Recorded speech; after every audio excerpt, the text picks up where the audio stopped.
ल इस्कुस यस्तो राम्रो भएको छ टक्कसँगले यो पछि सरर जान्छ घरर फल्छ चट्ट लाएर अब यो फलेको छ कि छैन मेरो आडचा फलेको छ नि किन फल्नु फलेको छ ठिक छ सानो सानो छ तर मिठो छ यहाँनिर पनि यो पनि फल्नु पर्ने हो फलेको छ नि कतिको मिठो छ यो चाखी पनि हाल्नु पर्यो आम्माम ल तर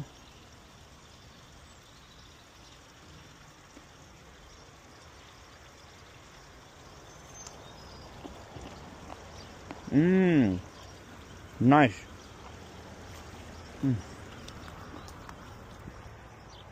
यो पनि चाख्नु पर्यो टेस्ट चाहिँ कस्तो छ भन्ने मात्रै हो क्या मैले आजसम्म यहाँ रोपेको यो चेरीहरू चाहिँ उस्तो मिठो नफल्ने भएकोले गर्दा मलाई अलिअलि रिस उठिरहेको कि कस्तो रहेछ चाख्न नाइस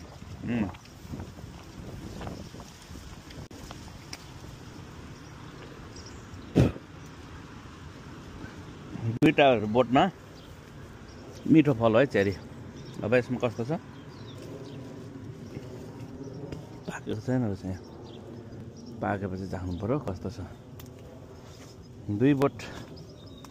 जरिङ्गो यस्तो खतरा भएको छ जरिङ्गो यसलाई चाहिँ मारिदिनुपर्छ यो चाहिँ महा हो दुश्मन हो यो एकदम मिठो छ अरे लाई लागेको छ यसमा चाहिँ म अब लाई जस्तै देखेर त हिँड्नुपर्छ जरिङ्गो ओ माई गड जरिङ्गो यो प्याज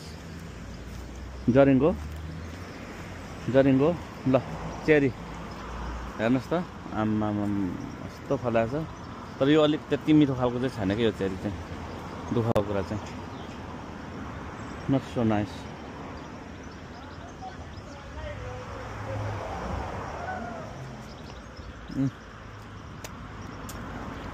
अमिलो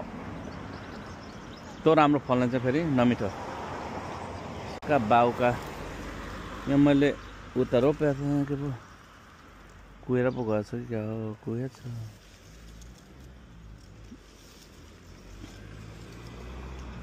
त्यो चाहिँ नोरिस जरिङ्गो चाहिँ मलाई असाध्यै मन पर्यो त्यसैले मैले धेरै ठाउँमा जरिङ्गो रोपेको छु सो जरिङ्गो बढेको देख्न सक्नुहुन्छ यसको यो चाहिँ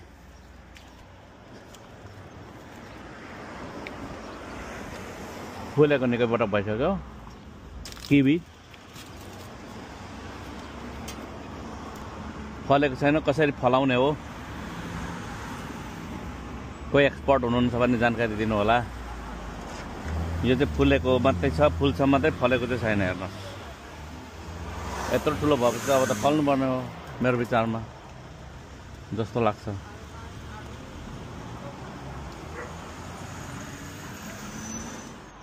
यो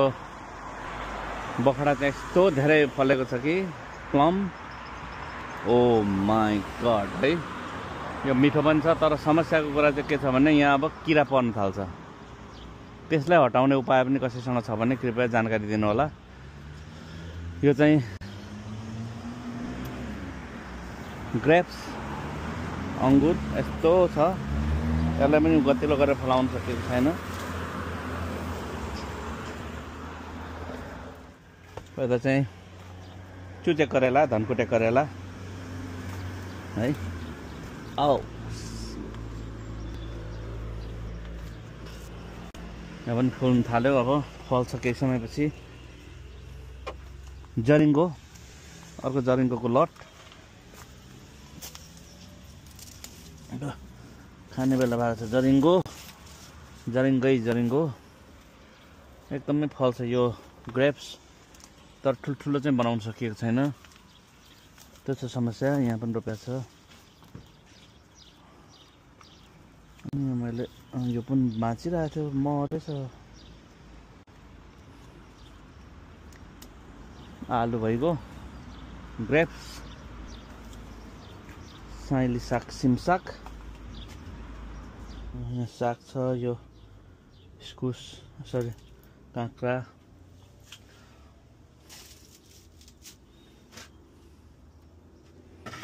यो लसुन चाहिँ मजाले सुक्दैछ अर्ग्यानिक नराख्नुलाई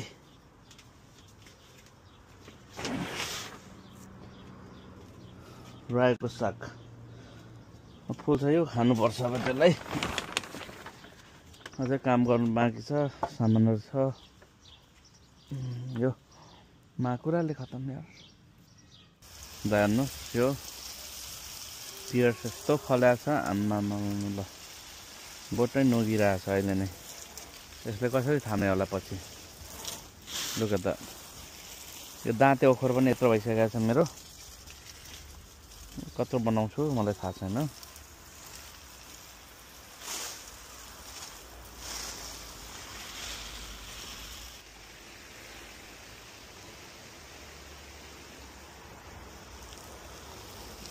आलु खन्न बेला भइसकेको छ